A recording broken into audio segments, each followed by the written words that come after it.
téléspectateurs, j'ai la joie de vous présenter l'émission de ce soir avec les chevaux des étriens d'Apollon.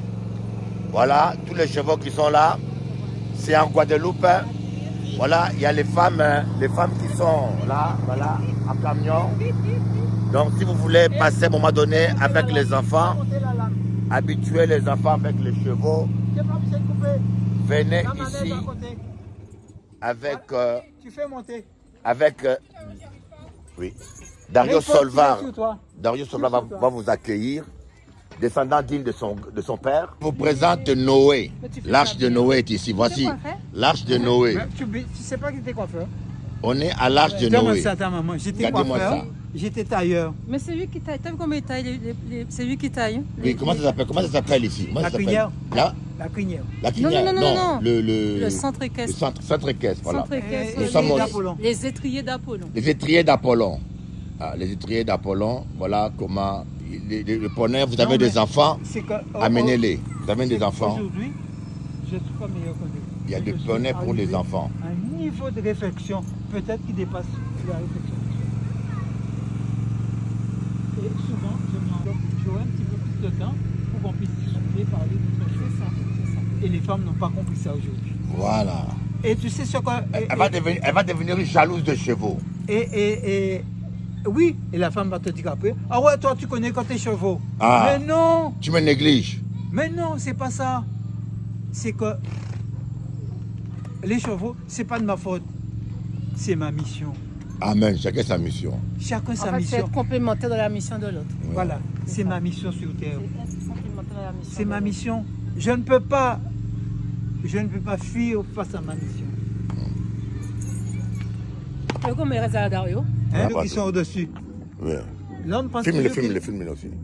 L'homme pense toujours qu'il est au-dessus. Alors qu'un cheval, c'est une bête superbe intelligente. Allez, viens. Superbe intelligente. Plus qu'on le croit. Il part. Non, il part pas. Il part pas. C'est un gentil garçon. Voilà, vous voyez, une femme, il faut toujours la caresser comme ça, comme un cheval. Sois câlin, gentil avec une femme. Il va t'aimer. Mais toi, tu es brute, hein? Grosso modo, ou quand crier sur madame, tu la tapes, voilà. Une femme a besoin de câlins, pas de gifles. Non mais... Tu as compris? Alors, ça c'est le bon côté. Puis avec une femme, c'est comme un cheval. Quand tu lui donnes l'amour, elle te donne aussi l'amour. Mais quand tu l'embêtes, alors là, ça va mal se passer pour toi. Vous voyez les chevaux? Ils sont là. Donc c'est important que monsieur, tu arrêtes de te plaindre de ta femme et que tu sois gentil avec elle. Quelle que soit la durée de la nuit, le soleil finit toujours par s'élever. Quelle que soit la durée de ton épreuve, la victoire apparaîtra tôt ou tard. Sois seulement patient et garde la foi. Il est bon, mon Dieu, papa, il est bon. Il est bon, mon Dieu, papa, il est bon. Yahweh, il est bon, mon Dieu, papa, il est bon. Yahweh, il est bon, mon Dieu, papa, il est bon. Ataba Figinga Ipamba, il est bon, mon Dieu, papa. Ataba Boakinga Lokuta, il est bon, mon Dieu, papa. Il a tant fait pour moi, il est bon, mon Dieu, papa. Il a pardonné mes péchés, il est bon, mon Dieu, papa. Bandoki Bakuka Naïte, il est bon, mon Dieu, papa. Il a tant pris soin de moi, il est bon, mon Dieu, papa, il est bon.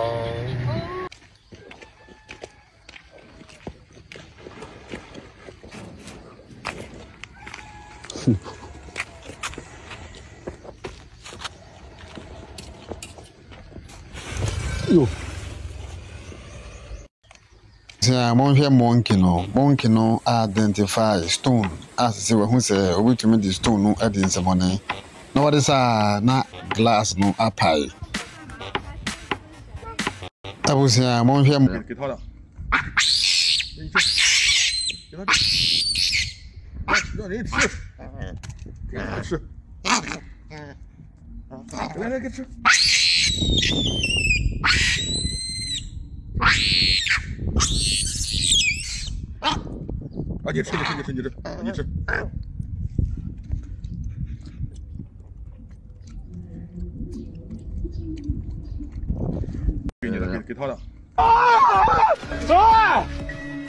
Un homme attaqué par son propre tigre. Que se passe-t-il ici? Il s'avère que l'homme est le propriétaire du tigre. Il a invité un journaliste à l'interviewer pour montrer son tigre. Mais alors que l'homme présentait son tigre, un accident s'est produit. Un tigre lui a serré la cuisse et l'a mordu. Au début, l'homme ne s'en est pas soucié. Il ne s'est pas rendu compte que le tigre était vraiment en train de mordre. Il a utilisé sa canne pour chasser le tigre, mais le tigre l'a mordu et l'a entraîné. Lorsque les deux autres tigres l'ont vu, ils l'ont immédiatement entouré. Lorsque l'homme a vu le tigre s'approcher, il a sorti son arme. Le tigre a eu tellement peur qu'il a lâché sa gueule et a reculé. L'homme en a profité pour grimper. Les deux tigres continuaient à avancer devant lui. Après tout, les tigres sont fatigués de manger ici et veulent améliorer leur nourriture. Pour attraper l'homme, ils ont appelé un autre tigre pour l'encercler. L'homme a eu tellement peur qu'il a crié pour chasser les tigres. Malheureusement, le tigre n'a pas été effrayé par les cris de l'homme. L'homme prit son arme et tira un coup de feu sur le sol. Le tigre devant lui a eu tellement peur qu'il est tombé par terre. Le tigre de l'autre côté se faufile derrière l'homme et l'attaque dans le dos. L'homme a tellement peur qu'il fait demi-tour pour le chasser. Le photographe n'a pas osé s'approcher de la cage. Comme l'homme a une arme à la main, le tigre n'ose pas s'approcher facilement. L'homme en a profité pour s'échapper sur le côté. Le tigre suit l'homme. L'homme s'est retourné et les a fait reculer. Puis l'homme s'est échappé. Que pensez-vous que l'homme va faire avec les tigres?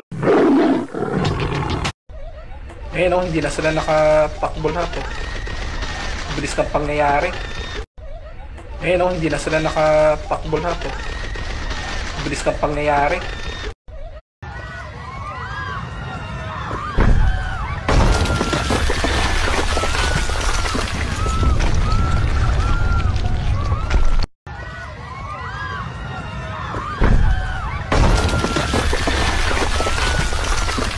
Ta testostérone est au plus bas, tu n'arrives pas à satisfaire ta partenaire. Voici un jus qui va booster drastiquement ta testostérone de plus de 180%. Avant que je te le partage, enregistre cette vidéo pour ne pas la perdre. Tu vas récupérer un bon morceau d'une racine de gingembre que tu vas éplucher puis couper en petits morceaux. Le gingembre contient des gingerols, shogaols et zingerone qui stimulent les testicules à produire plus de testostérone, notamment en augmentant la production de LH. Ensuite, prends une gousse d'ail que tu vas couper grossièrement. À cela, ajoute un oignon que tu vas éplucher puis découper en petits cubes comme moi dans la vidéo. Prends un citron vert, épluche-le puis coupe-le. Le citron vert est riche en vitamine C et en antioxydants qui aident à réduire le stress oxydatif dans les testicules, favorisant ainsi la production de testostérone. Ajoute l'ensemble des ingrédients dans grand verre pour être mixé. Ajoute un peu d'eau pour garder un jus assez concentré, puis mixe très fort. Ton jus pour booster ta testostérone est enfin prêt. Tu peux le consommer tous les matins et avant de rejoindre ta partenaire. Au bout de... Voilà, je vais vous faire écouter un chant que j'ai écrit en pensant à ma mère. Je ne sais pas si je vais... number one, voilà. Il y a un site là où je mettais ces chants-là. Number... Ah, voilà, il est là. Skip now, voilà. Orphelin d'amour. J'ai écrit plus de... Les chants que j'ai écrits, je peux atteindre 1000 chants. Non, 2000 chants.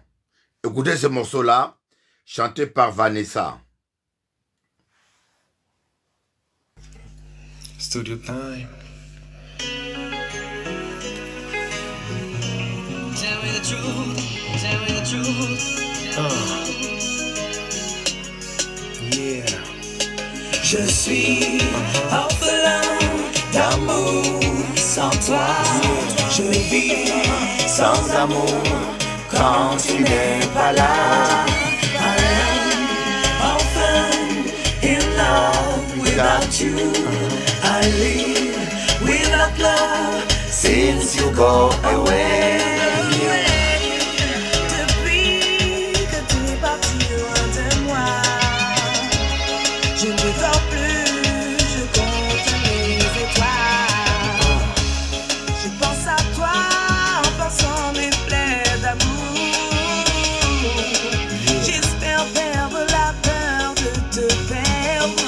Je suis orphelin d'amour sans toi.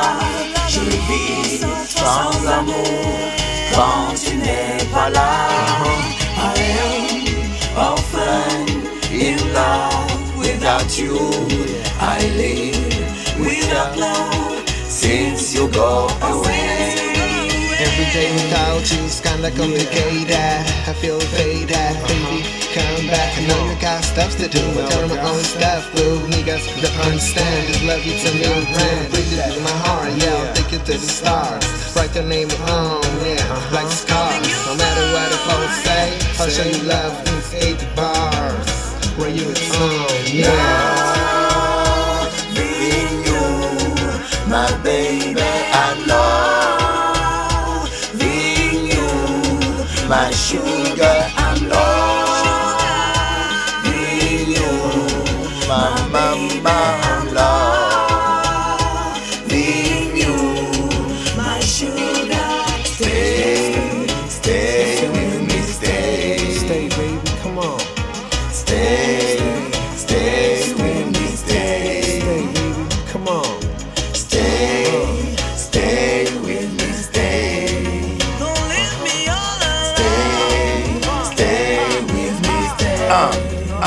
Yeah. Come on, baby, yeah. You know I got you, you know I need you. No need to stress, I'll always do the best.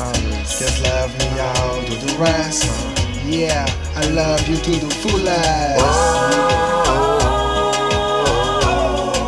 Bolingo danzai,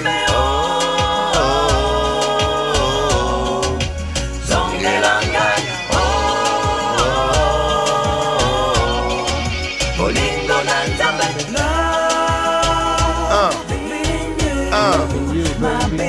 L'amour d'une mère ne se remplace pas. Écoutez bien ça. Yeah. Yeah. Yeah. On est branché petit. On est stylé. Stay, stay, stay. Stay, baby, come on. Madame Mehdi, ma fille, comment ça va la duchesse?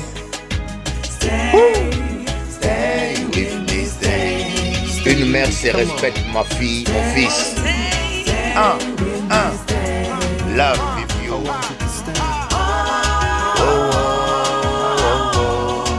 Bolingo na nzambe, zongela ngai, bolingo na nzambe.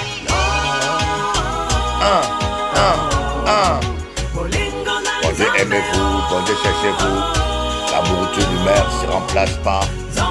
Aime ta mère, honore ta mère pendant qu'elle est là. Tu as besoin de lui. Je serai la duchesse. Je serai la duchesse. Nous qu'à manger colombo, nous qu'à manger fouille à pain. Nous qu'à nager à la plage là. Yeah, yeah.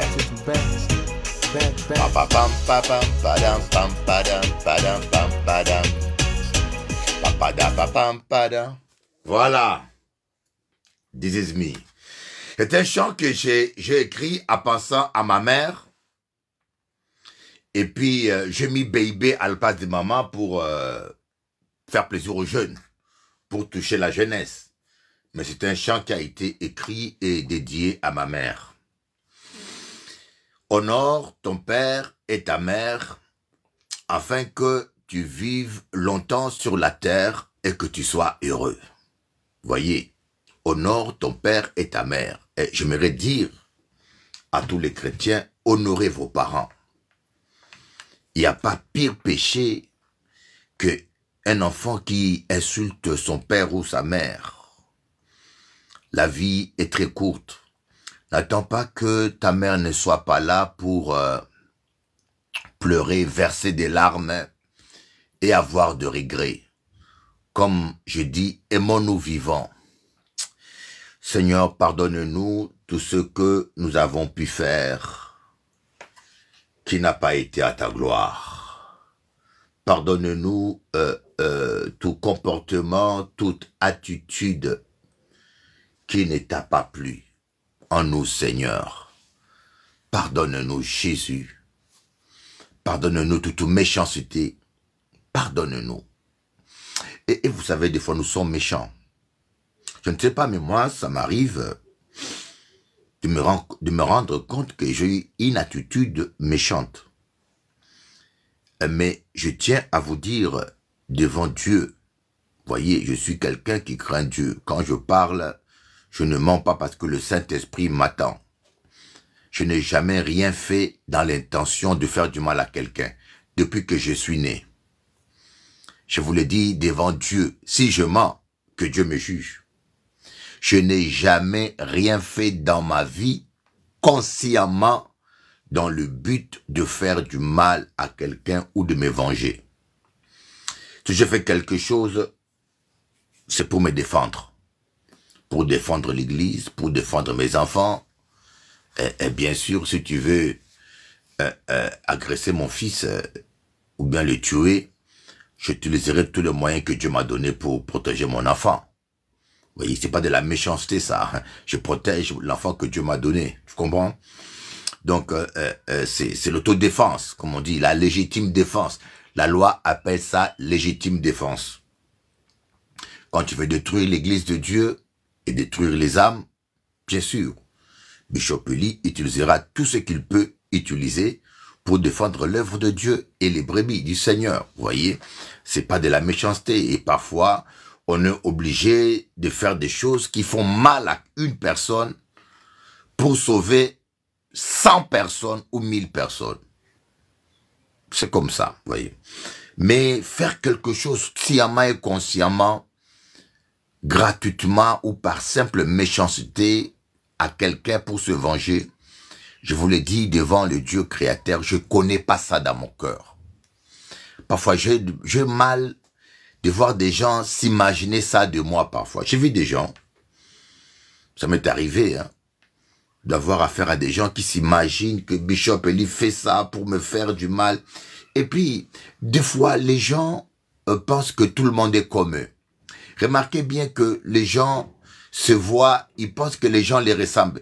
Un voleur va vous juger facilement du vol, va vous soupçonner du vol facilement. Un menteur va vous soupçonner du mensonge facilement. Un meurtrier va vous soupçonner de ça. Vous voyez, je ne vais pas utiliser ces mots-là. TikTok est tellement borné. Va couper. Donc, les gens, en général, quelqu'un qui vole, qui trompe, vous allez voir, les gens qui trompent leur femme, soupçonnent facilement leur femme de tromper. Les femmes qui trompent leur mari soupçonnent pareil aussi. En réalité, parfois, nos soupçons sont les reflets de nous-mêmes. Vous voyez, nos soupçons sont les reflets de nous-mêmes. Et les hommes les plus jaloux des fois, ce sont des hommes parfois, ou bien ils sont malades, ou bien c'est eux-mêmes qui trompent leur femme, vous voyez. Ou bien ils ont eu des traumatismes. Donc voilà. Donc, nous ne devons pas être consciemment méchants. Dieu ne supporte pas la méchanceté. Et je tiens à vous dire que si vous êtes méchant, vous perdez votre temps là. Votre place n'est pas là. Écoutez, je tiens à vous dire, si vous êtes quelqu'un de méchant, votre place n'est pas là. Vous êtes en train de perdre votre temps. Parce que Dieu n'aime pas la méchanceté. Mais, au-delà de toutes ces considérations, parfois nous sommes méchants, sans le vouloir. Moi, il m'est arrivé même de blesser ma femme, sans avoir l'intention. Voyez, il m'est arrivé de réagir bizarrement, de blesser un chrétien, sans le vouloir. Et parce que j'ai pas été assez sage, j'ai pas assez été patient, j'ai dit un mot trop vite, on se rend compte. C'est pour cela qu'on doit toujours demander pardon à Dieu. Seigneur, pardonne-nous si nous avons fait quelque chose par méchanceté. Ne faites pas confiance à 100% à un pasteur parce qu'il est pasteur ou parce qu'il est bishop. Même à moi, ne faites pas confiance à 100% parce que je peux changer d'un jour à un autre. Je vous dis la vérité.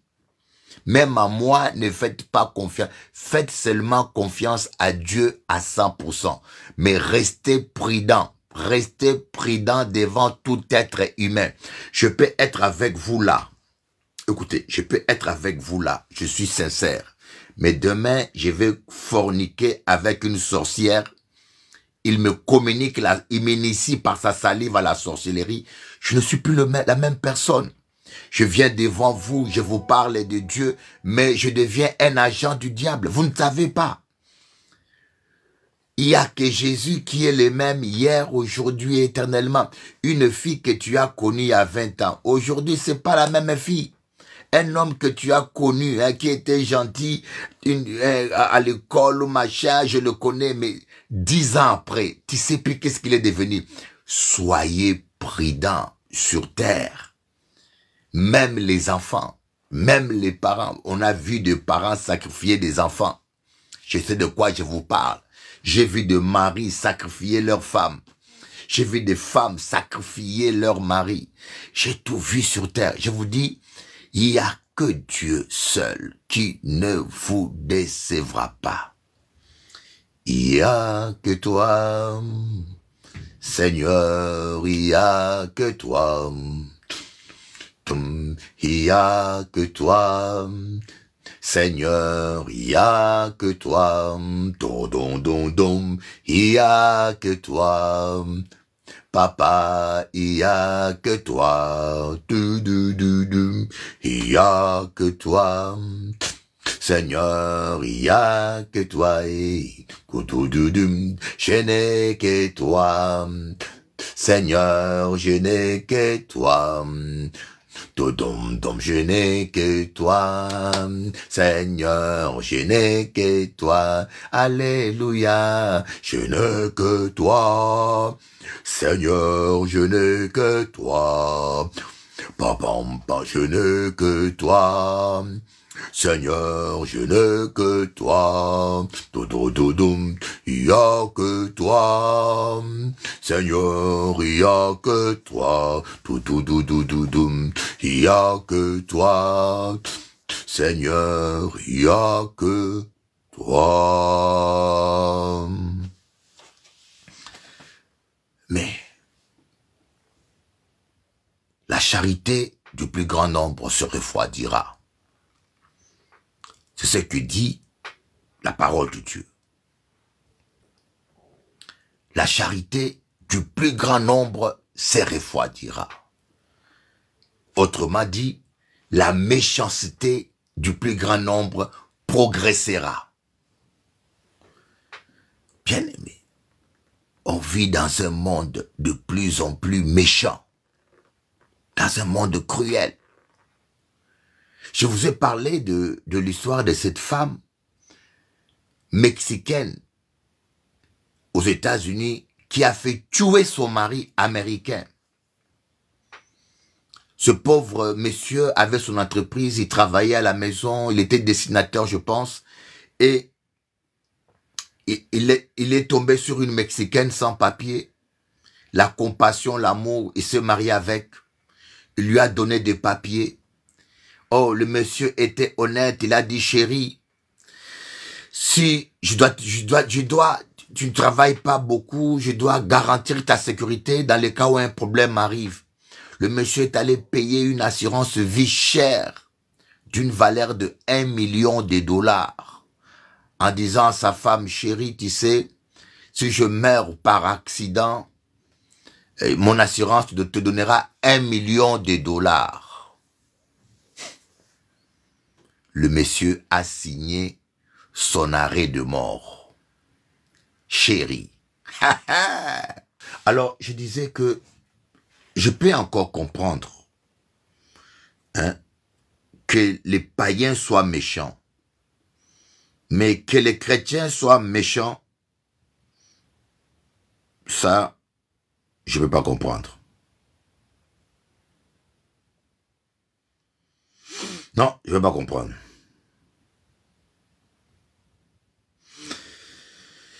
Amen. Donc, on va voir Proverbe 15, verset 1. Proverbe 15, le verset... le Proverbe 15, verset 8. Le sacrifice de méchants est en horreur à l'Éternel, mais la prière des hommes droits lui est agréable. Voilà. Proverbe 15, verset 8. Notez-le bien. Notez-le bien et n'oubliez pas ça. Le sacrifice des méchants est en horreur à l'Éternel, mais la prière des hommes droits lui est agréable. L'une des raisons pour laquelle nous ne sommes pas très souvent exaucés, parce que nous sommes méchants. L'une des raisons pour laquelle vous n'êtes pas exaucés, je crois qu'il y a beaucoup de gens qui se posent la question, mais pourquoi Dieu ne m'exauce pas? Mais pourtant Dieu a promis, il a dit demandez, vous recevrez. Mais moi je demande, je ne reçois rien. Pourtant je n'ai rien à me reprocher. Oui, tu peux rien te reprocher, ce n'est pas pour autant que tu es irréprochable. Oui, tu peux rien te reprocher.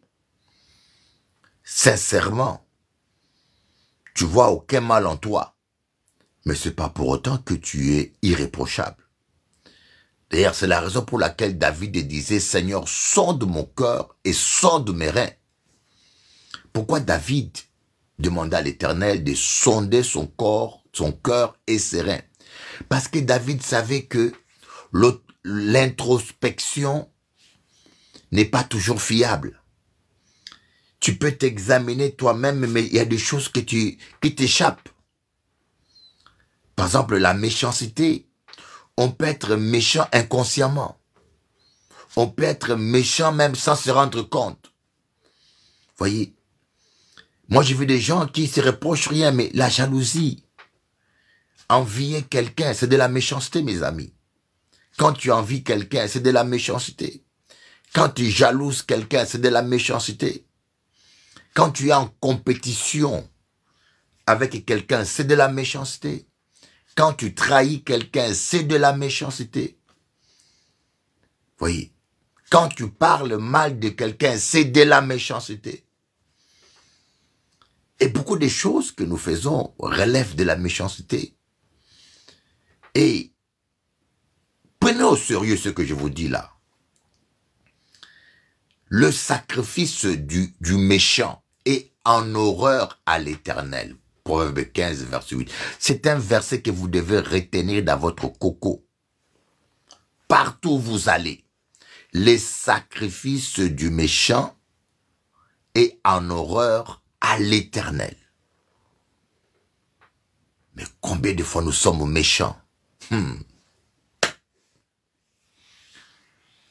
Il a dit que la méchanceté maintenant est rentrée dans l'Église. C'est normal. C'est l'accomplissement de la prédiction de Jésus. Jésus a dit, la charité du plus grand nombre se refroidira. Ça veut dire quoi? Quand la charité augmente, la méchanceté baisse. Quand la méchanceté augmente, la charité baisse.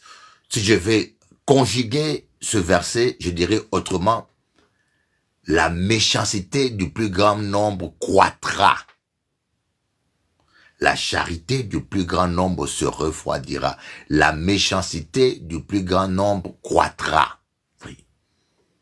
Pour que la charité se refroidisse, il faut que la méchanceté monte.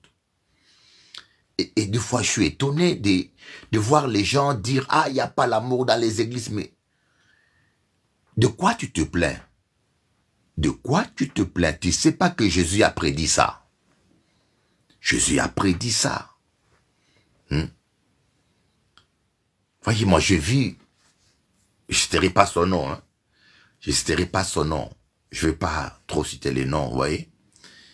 Un homme de Dieu que j'admirais, hein. Il avait prêché un message qui m'avait révolutionné. Oui, ça m'avait fait du bien.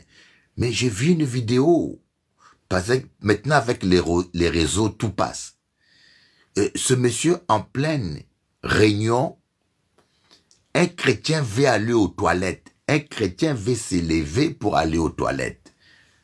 Le monsieur lui dit, si tu te lèves là, tu vas aux toilettes pendant que je prêche, je te livre au diable. Je dis, mais c'est pas possible. C'est pas possible. Comment un homme de Dieu, vous l'appelez un homme de Dieu, peut livrer quelqu'un aux toilettes parce qu'il a besoin, tu ne sais pas s'il a l'incontinence urinaire, tu ne sais pas s'il a la diarrhée, tu ne sais pas qu'est-ce qu'il est, et tu dis, c'est filmé, j'ai même le film, mais je vous montrerai pas ça, je vais pas citer son nom, voilà, je vous donne seulement, je juge pas la personne, je juge le comportement. Mais comment un homme saint peut livrer quelqu'un au diable parce qu'il va aux toilettes? Même quand vous allez dans les conférences politiques de Macron, hein, même quand vous allez dans les conférences politiques de Poutine, il va pas vous arrêter parce que vous allez aux toilettes pendant qu'il parle. Voyez? Donc, il y a des choses qui me dépassent. Il y a des choses qui me dépassent. Et je fais un appel à un homme de Dieu, aux hommes de Dieu. On doit se repentir. Je fais un appel aux hommes de Dieu. Trop, c'est trop. Ça ne va pas. Et puis, je dis bien 2 recommandations. Les pasteurs, arrêtez de nommer des pasteurs par complaisance. Parce que ça salit l'image du ministère. Ça salit l'évangile. Arrêtez de nommer quelqu'un pasteur parce qu'il t'a fait un chèque. Moi, je connais un millionnaire congolais ici. Parce qu'il a l'argent, on l'a nommé apôtre. Mais le monsieur n'a rien d'un apôtre. Le monsieur est millionnaire, il a de l'argent. Son église va le nommer apôtre. Mais il n'a rien d'un apôtre. Et d'ailleurs, il est en divorce avec sa femme. On l'a nommé apôtre, par complaisance. Vous devez arrêter ça.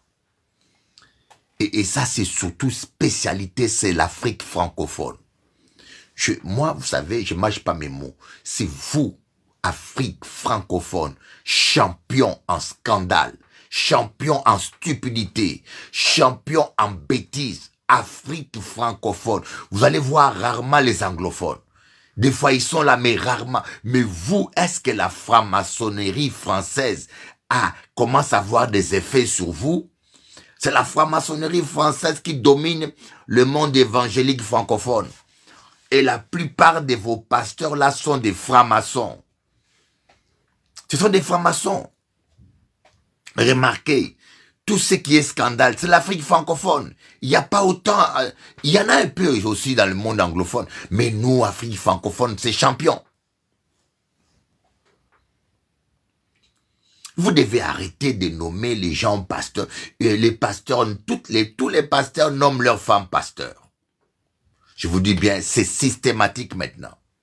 Je n'ai pas dit que la femme de pasteur ne peut pas être pasteur.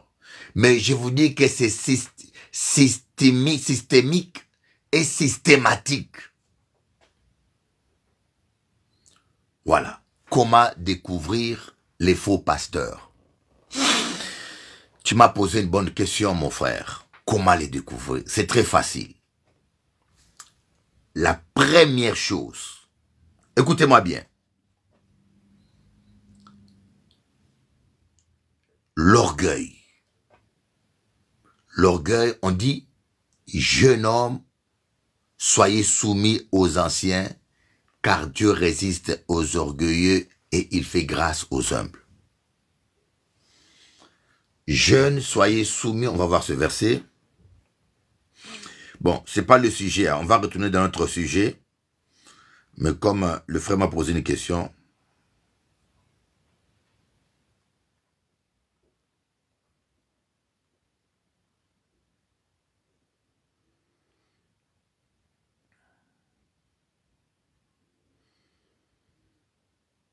voyez, 1 Pierre 5, verset 1. 1 Pierre 5, verset 1. De même, vous qui êtes jeunes, soyez soumis aux anciens, et tous, dans vos rapports mutuels, revêtez-vous d'humilité, car Dieu résiste aux orgueilleux, mais il fait grâce aux humbles. Ça, c'est la version Louis II. La version Bible Martin dit, de même, vous jeunes gens, soyez soumis aux anciens, et ayant tous de la soumission l'un pour l'autre, soyez parés par dedans d'humilité, Parce que Dieu résiste aux orgueilleux, mais fait grâce aux humbles. La version Darby qui est plus fidèle au mot. Pareillement, vous, jeunes gens, soyez soumis aux anciens et tous, les uns à l'égard des autres, soyez revêtus d'humilité, car Dieu résiste aux orgueilleux, mais il donne la grâce aux humbles. 1 Pierre chapitre 5, verset 5. Pourquoi on parle? Suivez-moi un peu la logique de la Bible. D'abord, l'apôtre Pierre dit, jeunes gens, soyez soumis aux anciens. Retenez ce mot-là, soumission. Et puis il dit, tout de suite après, et sachez que la ponctuation du grec n'est pas pareil que celui du français, hein, et même celui des Hébreux. Il dit, tout de suite, soyez soumis les uns les autres. Oui. Il demande aux jeunes d'être soumis aux anciens, et demande aux chrétiens d'avoir de l'humilité dans nos rapports mutuels. Pour quelle raison? Car Dieu résiste aux orgueilleux et fait grâce. Donc, un ancien, un jeune qui n'est pas soumis à un ancien, c'est un jeune orgueilleux. D'après 1 Pierre chapitre 5, verset 5. D'après 1 Pierre chapitre 5, verset 5, c'est l'orgueil qui nous pousse à ne pas nous soumettre. Alors, pour répondre à la question, et le fait qu'on soit orgueilleux, Dieu nous résiste. Dieu nous résiste. C'est pour cela que beaucoup de pasteurs tombent dans le péché. C'est pour cela que Satan est tombé. Voyez, la racine, la mère du péché, c'est l'orgueil. Le premier péché, c'était l'orgueil. C'est l'orgueil. Satan est devenu orgueilleux, il a voulu prendre la gloire de Dieu, Dieu l'a chassé. Et l'orgueil, c'est le péché le plus spirituel qui existe. C'est-à-dire que l'orgueil est un péché qui paraît sain. Tu n'insultes personne, mais c'est quelque chose qui est en toi. L'orgueil peut être muet. Quelqu'un peut être orgueilleux, mais il ne parle pas. Mais il est fier de lui-même. Il se croit supérieur aux autres. L'orgueil, c'est très. Dieu déteste l'orgueil, voyez. Alors, le frère m'a demandé, quand on devient orgueilleux, Dieu enlève sa grâce. Il te résiste. C'est pour cela que vous voyez des hommes de Dieu qui tombent. Parce que normalement, la Bible dit, toi, qui es-tu, toi qui juges un serviteur d'autrui? S'il tombe, Dieu le relèvera. Un véritable homme de Dieu, quand il tombe, Dieu le relève toujours.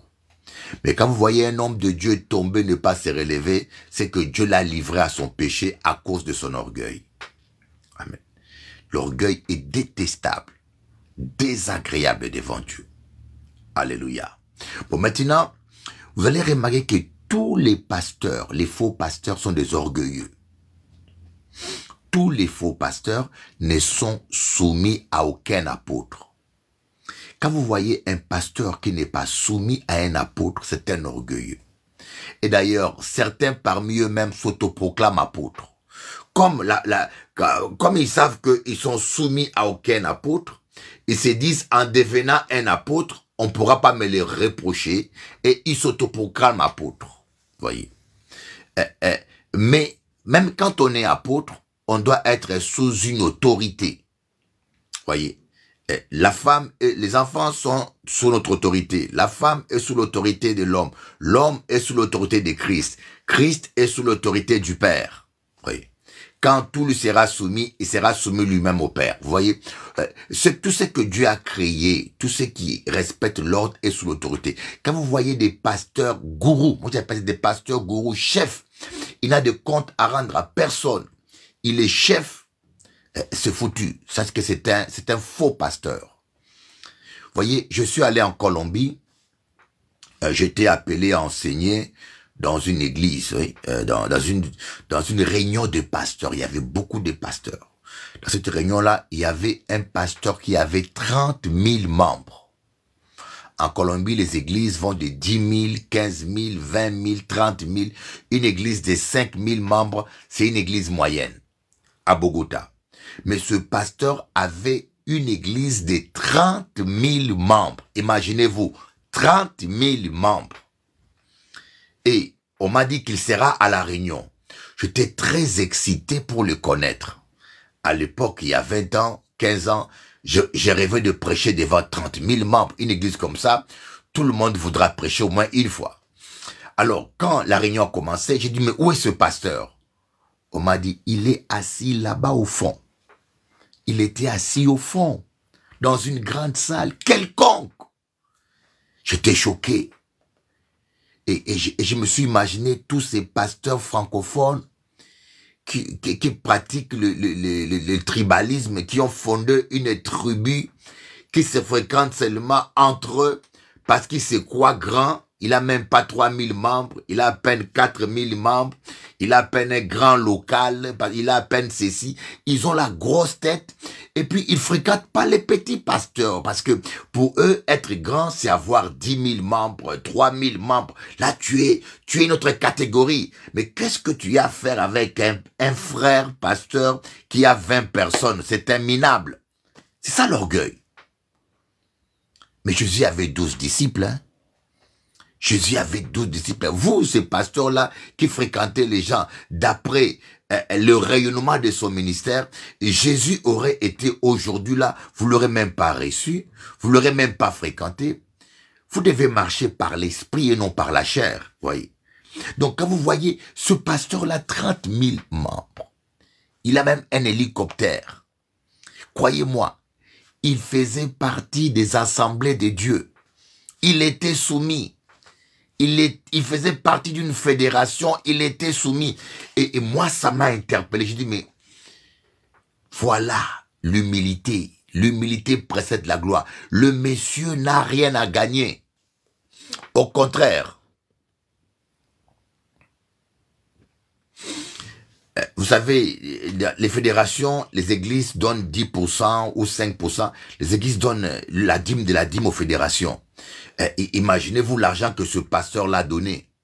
Avec 30 000 membres, je pense qu'il donnait énormément à la fédération.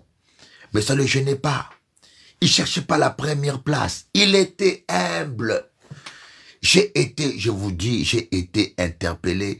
Et quand je l'ai vu, et je vois tous mes frères, pasteurs, bishops africains, on porte sa Bible, on porte son mallette, tous les cinémas qu'il y a dans la francophonie. Quand je pensais à ça, j'ai eu mal. J'ai eu mal. L'humilité. Les faux pasteurs, un pasteur doit être soumis à un apôtre, c'est-à-dire, il doit te dire, mon apôtre, le voilà, et il doit avoir des comptes à rendre. L'apôtre Paul était soumis à l'apôtre Pierre. Hein? Il est allé voir l'apôtre Pierre, Jean et Jacques pour leur montrer ce qu'il prêchait. Un vrai serviteur, c'était quelqu'un qui est soumis. Quand vous voyez quelqu'un qui est apôtre autoproclamé, n'allez pas dans son église. Quelqu'un qui se dit apôtre doit être capable de vous dire qui l'a reconnu apôtre, quelle est la fédération qui l'a reconnu apôtre. Moi, je suis Bishop Eli, voyez. C'est Bishop Albert Kankenza. Bishop Albert Kankenza, qui était président des églises du réveil du Congo. Plus de 400 églises qui étaient venues il y a 20 ans en Guadeloupe, qui a vu mon ministère, qui a reconnu le fruit apostolique et qui m'a ordonné devant toute l'église et la vidéo est encore là. Voyez? Un pasteur doit être transparent, vous dire, tu es apôtre, qui t'a ordonné? Mais 90% de vos apôtres africains là sont des charlatans. Ils sont devenus apôtres comme ça. Moi j'ai un ami, je me réveille le matin, je vais sur sa page Facebook, je vois apôtre. Je dis, mais mon ami, depuis quand tu es apôtre? Comme ça. C'est ça, ce sont des charlatans. Et quand ils commencent comme ça, d'abord, au début, c'est l'orgueil qui leur prend. Ils veulent pas dépendre d'un pasteur. Ils veulent pas avoir de compte à rendre. Ah, je suis conduit par l'esprit. C'est pareil que pour les chrétiens. Un chrétien qui n'a pas de pasteur est un orgueilleux. Ah, je suis conduit par l'esprit. Mais Dieu qui a donné le Saint-Esprit à l'église, il a aussi donné des pasteurs à l'église. Comment tu peux être chrétien, rempli du Saint-Esprit et être anti-pasteur? C'est pas que le ministère pastoral vient de Dieu. Et bien sûr, oui, il y a des faux pasteurs. Mais si tu as vraiment le Saint-Esprit, demande à Dieu de te montrer un vrai pasteur. Un chrétien doit être soumis à un pasteur. Il doit savoir, mon pasteur, c'est un tel. Un pasteur doit être soumis à un apôtre. Il doit savoir, mon apôtre, c'est un tel. Un apôtre doit être soumis à un collège apostolique, voyez, ou à un autre apôtre. On doit tous être dans l'humilité et sous l'autorité d'une personne. Oui, je vous donnerai encore un deuxième exemple. Je suis allé à Almolonga. Almolonga, c'est Guatemala. Guatemala, c'est en Amérique latine. Est-ce que je peux vous montrer Guatemala? Guatemala. Amérique latine. Guatemala. Carte, voilà. Image. Oui. L'Amérique latine, c'est tellement grand. Oui, Guatemala, c'est très grand. Hein. Guatemala, c'est là. Vous voyez, Guatemala, c'est pas loin du Mexique. Guatemala, il est en frontière avec le Mexique. C'est l'un des pays les plus dangereux de l'Amérique latine. Je suis allé à Guatemala. Et je ne sais pas s'il y a des pasteurs francophones qui sont allés déjà là-bas. Même pour trouver un interprète, c'était compliqué. J'ai dû prêcher en espagnol et en anglais. Je mélangeais l'espagnol et l'anglais pour arriver à prêcher là-bas. Et je suis allé voir un homme de Dieu, un apôtre, qui s'appelait Mariano Riscache. Écoutez-moi bien. Je suis allé voir un apôtre. Quand je vois, vous les francophones, peut-être pas anglophones, mais moi je connais le milieu francophone. Quand vous parlez de l'onction, l'onction, je déclare. Ce qui tue l'évangile francophone, c'est la franc-maçonnerie française. Vous êtes tous envoûtés. Vous êtes envoûtés par la franc-maçonnerie française. Mais quand tu vois les gens, regardez ce fameux Congolais qui est à Lille, il fait les délivrances ordinaires. Vous, ça vous impressionne. Mais je vous dis que c'est les délivrances ordinaires. Mais sauf qu'il les filme. Il le filme et ça fait le buzz. Ces délivrances-là, moi, je les fais tous les jours, mais je ne les filme pas parce que je me dis que c'est l'intimité des gens. Je respecte l'intimité des gens. Mais lui, il délivre les gens qui crachent, qui roulent par terre. Il fait avec le buzz. Vous voyez? Mais le monsieur, il se prend pour je sais qui. Il se prend pour je sais qui. Il fait payer les entretiens 200 €. Et pour... Je suis allé à Almolonga. Ce que je vous dis, Dieu m'attend. Je suis allé voir un homme qui a ressuscité 53 morts. Même dans les livres, montre-moi quelqu'un que vous connaissez, même dans les livres, qui a ressuscité 53 morts. Mariano Riscache. Je passerai sa vidéo encore, vous allez voir. Mariano Riscache. Si tu vois les miracles que Dieu a fait au travers de cet homme-là, purification des lacs, le lac est pollué, les poissons meurent, il prend la pirogue, il va au milieu du lac, il prie, il prend le sel, il jette dans le lac se purifie à l'œil nu, vous voyez vraiment que le lac devient pur, tout le lac purifié. Mon petit, je vous dis, sans le glorifier, même dans la Bible, il y a très peu de gens que Dieu a utilisés comme ça. Il n'y a que Moïse qui a fait plus. Pour moi, dans la Bible, il n'y a que des miracles spectaculaires comme ça, il n'y a que Moïse. Dieu l'a utilisé dans des choses. Multiplication d'argent. Il prie pour les offrandes. Il y a 10 000 €. On compte. 15 000 €. On récompte. 20 000 €. On récompte. 30 000 €. On récompte. 100 000 €. On récompte jusqu'à 1 million. Mais le gars, je suis allé le voir parce que je voulais qu'il prie pour moi, qu'il me communique un peu quelque chose. J'arrive là, dans les montagnes. C'est un Indien. Un indigène indien. Mwembo, salut. Un indigène indien qui habite à la montagne. Ceux qui ont vu le film Transformation, Almolonga, c'est lui qui a porté le réveil à Almolonga. Un ancien alcoolique, illettré. J'arrive à la montagne, au restaurant, il m'a reçu dans un restaurant. Je sors avec le pasteur Cario. Le vieux, il vient. Il devait avoir 80 ans. Le vieux, il vient. Moi, à l'époque, je devais avoir au moins 45 ans.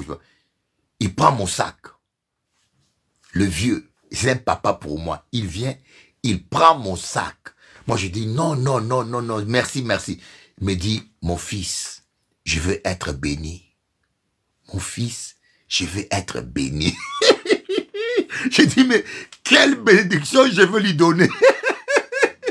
J'ai dit, mais avec ce que je fais, avec ce que Dieu a utilisé avec moi, mais qu'est-ce que je peux donner à ce monsieur-là? Lui, il a ressuscité 53 morts, purifié des lacs. Mais, il dit, mais, vous savez, ma tête, c'est pour cela que je vous dis que les problèmes des francophones, quand vous voyagez pas beaucoup, vous devenez abrutis. Le fait que vous voyagez pas beaucoup, vous devenez abrutis. C'est comme beaucoup de Guadeloupéens antillais. Toute leur vie, c'est Paris, Guadeloupe, vacances, Paris. Pas tous, mais une grande partie de ces gens-là. Mais je dis, mais il n'y a pas que Paris. Va un peu à Saint-Domingue, va un peu aux vacances au Mexique, va un peu à Panama, vois autre chose. Parce qu'en fin de compte, vous devenez borné. Va même au Sénégal, hein, va au Congo, va voir autre chose ailleurs. Vous allez voir l'importance d'être français. D'abord, vous allez comprendre que être français est une chance. Parce que vous allez voir là-bas des gens comme vous, mais dans la misère, vous dites, ah, nous en France, au moins, on a un RMI. Nous en France, tu peux tomber malade, on te soigne sans demander l'argent. Aux États-Unis, allez-y aux États-Unis ou à Saint-Domingue, tu n'as pas d'argent, tu vas mourir devant la porte de l'hôpital. Ah! Le fait que vous ne voyagez pas, vous devenez borné, vous pensez. C'est comme les gens qui, bon, le gars a pris mon sac. Le papa a pris mon sac. Et quand je vois tout ce gros ventre-là francophone, soi-disant apôtre, il faut qu'on lui porte la Bible, il faut qu'on lui ouvre la porte, il faut qu'on mette les draps quand il marche, il faut qu'on s'agenouille. J'ai dit, ah, cinéma, chidingi dingi, zoba, yaka, tupamba, tatinate. Parce que tu fais tomber les gens, ou parce que tu... Même les miracles, il n'y a même pas de vrais miracles. Il n'y a même pas de vrais miracles. Regardez-les, ils récitent les gens. Un vrai pasteur, voyez. Les faux pasteurs peuvent se cacher, mais tôt ou tard, leur vie de couple est mise à nu. Les faux pasteurs. Comment tu peux être un homme de Dieu, plein d'amour, ta femme souffre, ta femme est malheureuse, et tu t'en fous complètement. Et tu viens nous prêcher la parole à l'église. Ta femme souffre, ta femme est malheureuse, tu t'en fous complètement. Voyez, c'est pas normal. C'est pas normal, tu es vraiment un hypocrite. Tu es un hypocrite. Et j'en connais plein comme ça. J'en connais plein. Je vous dis bien, j'en connais plein. Tous les hommes de Dieu.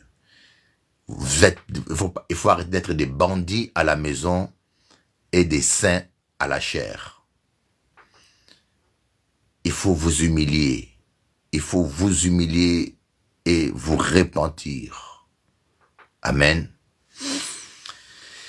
C'est pas seulement les hommes de Dieu, hein. Même vous les chrétiens aussi, il y a beaucoup de chrétiens qui tapent leur femme. Tu es chrétien, tu insultes ta femme, tu diminues ta femme, tu dénigres ta femme et tu es rempli du Saint-Esprit. C'est pour cela que les démons rentrent tout le temps en toi. Tu peux pas être un enfant de Dieu, tu dénigres ta femme, tu méprises ta femme, à peine tu craches sur elle. Et tu veux être rempli du Saint-Esprit. Mais ce sont des portes ouvertes, mes amis. Ce sont des portes ouvertes. Alléluia. Que Dieu vous bénisse. Passez un bon moment et à bientôt. Bye bye. Seigneur, pardonne-nous toutes nos méchancetés. Pardonne-nous tous nos mauvais comportements. Pardonne-nous toutes nos mauvaises attitudes. Au nom de Jésus-Christ, le Fils de Dieu. Amen.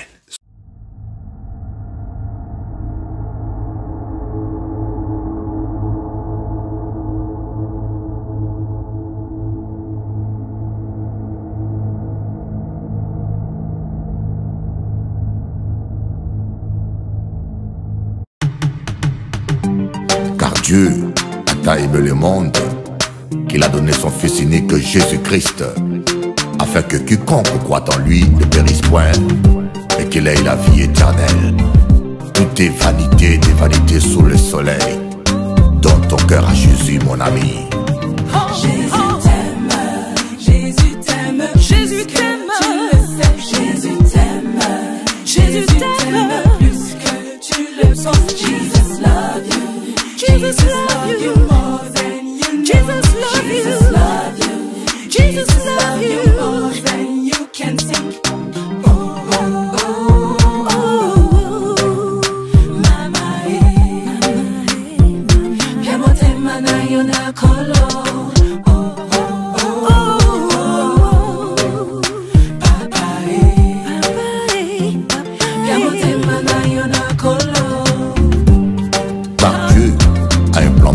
Mon ami, peu importe ce qui se passe dans ta vie, peu importe les difficultés que tu traverses, sache que avant que le problème ne soit, la solution fut.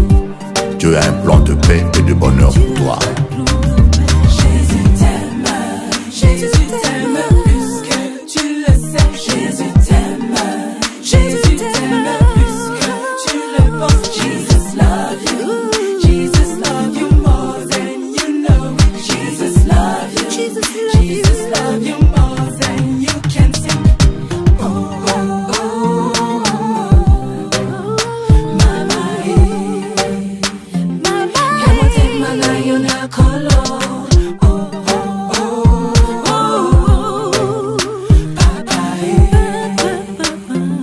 piamo te manayo na kolo. Laisse le Seigneur remplir ton cœur de son amour. Le Seigneur, il est celui qui t'aime d'une manière inconditionnelle. Peu importe l'attitude des hommes, sache que Jésus t'aime, quelle que soit ta couleur et ta race. Jésus t'aime plus que tu le sais. Jésus t'aime, Yeah. Jésus t'aime plus que tu le sais. Jésus t'aime. Jesus love you more than you know. Jesus love you, my Jesus brother. love you more than you can think. Ooh, whoa, Mama, manayo na kolo.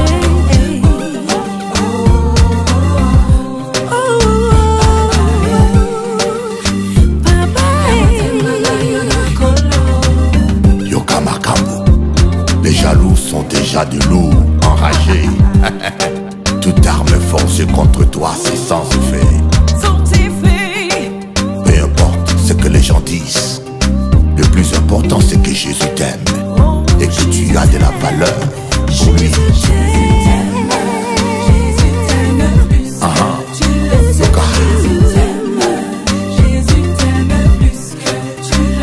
Jésus t'aime, Jesus love you more than you know. Jesus love you, Jesus love you more than you can say. Hey, hey. Whoa, whoa, whoa. Mama, Mama, piamo te manayo na kolo.